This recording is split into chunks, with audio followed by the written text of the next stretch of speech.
ये हमारे साथ रमेश ठाकुर जी जुड़े हुए हैं, पॉलिटिकल एनालिस्ट हैं, उनसे हम बात करेंगे। रमेश जी, की आवाज मिल पा रही है? जी, मेरी आवाज आ रही है आपको? बिल्कुल आ रही है। जी। रमेश जी, आप बिहार से हैं और जो बिहार की राजनीति है, खासतौर पे अगर लालू यादव की राजनीति देखें या आरजेडी की राजनीति को अगर देखें, तो आपने काफ़ी लंबे समय से इसे कवर किया है और इसके बारे में आप लिखते पढ़ते रहे हैं।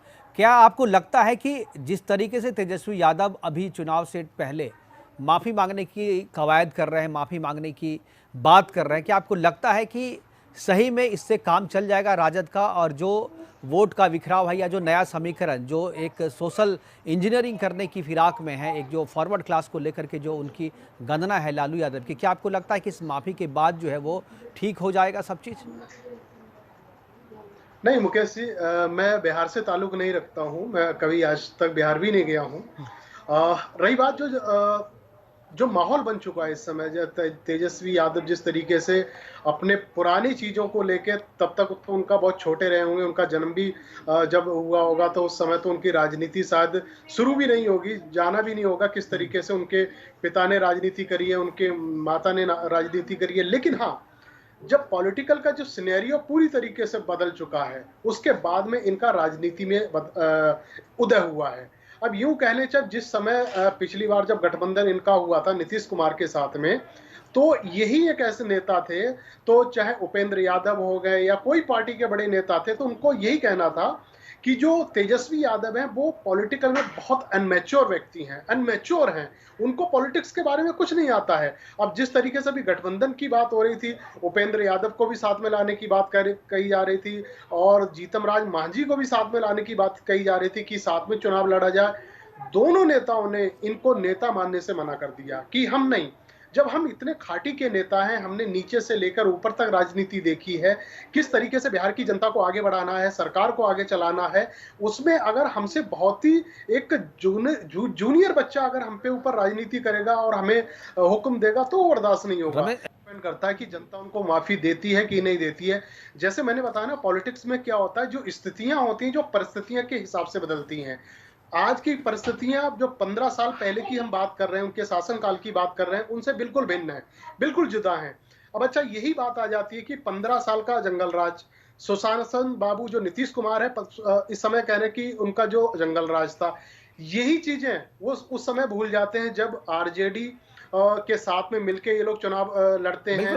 हमारे साथ पॉलिटिकल समीक्षक है रमेश ठाकुर जी हमारे साथ हैं, वो भी सुन रहे हैं इस पूरी चर्चा को, उनसे हम सवाल जो जानना चाहेंगे। रमेश ठाकुर जी, क्या आपको लगता है कि जिस तरीके से ये माफ़ी मांगने की सियासत शुरू हुई है नई इस राजनीति में, खासतौर पे केवल ये बिहार में नहीं दूसरी जगह भी इस तरीके की राजनीति होती है, लेकिन अभी मौजूदा परिप्रेक्ष्य में क्या आपको लगता है कि माफ़ी की राजनीति से बात आगे बढ़ेगी आरजेडी की?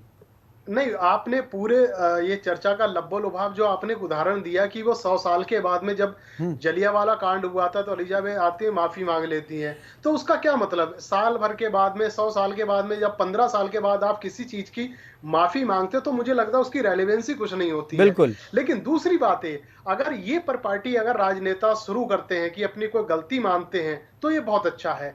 एक सब समाज के लिए बहुत अच्छा है, आने वाली पीढ़ियों के लिए बहुत अच्छा है। जो पीढ़ी राजनीति में आना चाहती है, देखो, गलती करके अगर कोई माफी मांगे तो ये अच्छी बात है, लेकिन ये नहीं उसकी म्याद खत्म हो जाए, उसकी अवधि बहुत पुरानी हो जाए, वो उसका कोई असर नहीं होता है। और सबसे बड़ी बात है मुकेश जी, जो इस बार चुनाव होने वाला है, ये इनका पूरा सिनेरियो इस बार इन लोगों ने बदल दिया है। तेजस्वी यादव जिस तरीके से उछल कूद कर रहे हैं कि इस बार हमें किसी भी तरीके से चुनाव जीतना है। अच्छा, एक बड़ी जो लाइन थी इनके पास, जो नेताओं की आरजेडी के अंदर, वो इस समय नहीं है।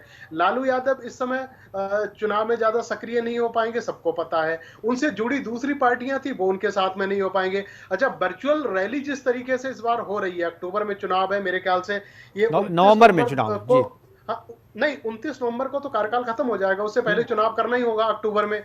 तो तब तक मुझे लग रहा है, अब जिस तरीके से भाजपा हो गई और दूसरी पार्टियों के वर्चुअल रैली से इन्होंने अपने काम शुरू कर दिया है। अब तेजस्वी यादव ने इस वर्चुअल रैली का भी इन्होंने विरोध करा है कि हम नहीं, हम तो डोर टू डोर जाके रैली करेंगे, वो पॉसिबल नहीं है। अब ये कह रहे हैं कि हम तो बड़ी सभाएं करेंगे, वो भी पॉसिबल नहीं है। तो जिस तरीके से माहौल चल रहा है कोरोना काल में, तो उसमें आपको साथ में चलना पड़ेगा। और सबसे बड़ी बात है, जो आरजेडी के अंदर कुछ चीजें जो निकल के सामने आ रही हैं, वो अभी उन पे ज्यादा फोकस ये लोग नहीं कर रहे हैं। अब इस समय तेजस्वी यादव विधायक दल के नेता हैं। विधायक दल के नेता होने के बाद में जिस तरीके से इन्होंने कल एक तरफा फैसला लिया, ये जो तेजस्वी यादव की तेज प्रताप यादव की जो साली है डॉक्टर बिल्कुल नाम की, उनको जोड़ा है और कहा जाता ये फैसला उनका निजी है, किसी विधायक बिल्कुल। ये भी अभी दोनों गठबंधनों के भीतर और दोनों जितनी पार्टियां हैं सभी के भीतर जो है अलग अलग तरीके के समीकरण है। लेकिन आज हम बात करें, आपने जो रिलेवेंस की बात करी, क्या आपको लगता है 100 साल तो सही में बिल्कुल रिलेवेंट नहीं है? 100 साल के बाद माफी मांग रहे हैं आप, तो कोई मतलब नहीं बनता उसका। लेकिन 15 साल राजनीति में 15 साल कोई बहुत बड़ा जो है कहीं गैप नहीं होता है। तो क्या लगता है कि जो जनरेशन पीड़ित हुई होगी उस शासनकाल में, 15 साल के शासनकाल में, तो अब जो है लगता है कि वो भूल गई होगी, या जो नया जनरेशन आया होगा उनको इन चीज़ों से मतलब नहीं? अगर आज आप अच्छी बात करते हैं और अच्छा फार्मूला लेकर के आते हैं और एक अच्छा सपना दिखाते हैं, तो शायद जो जनता माफ कर दे और आप पे विश्वास कर ले।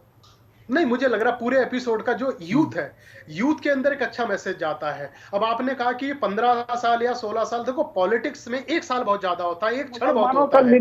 अगर राजनीतिक जिस तरीके से माहौल बदलता है और जिस तरीके से इन्होंने बयान दिया कि माफी मांगते हैं, अगर इस माफी के अंदर आपकी बिल्कुल हमारे पास